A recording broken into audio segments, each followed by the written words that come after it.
אמן.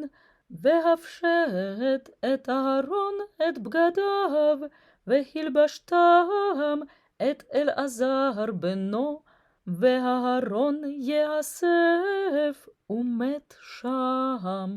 ויעש משה כאשר ציווה אדוני, ויעלו אל הור ההר לעיני כל העדה.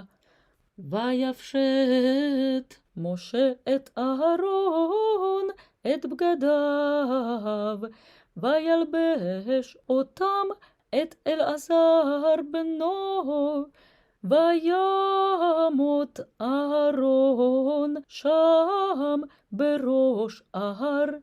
וירד משה ואלעזר מן ההר, ויראו כל העדה כי גבה אהרון, ויבכו את אהרון 30 יום כל בית ישראל.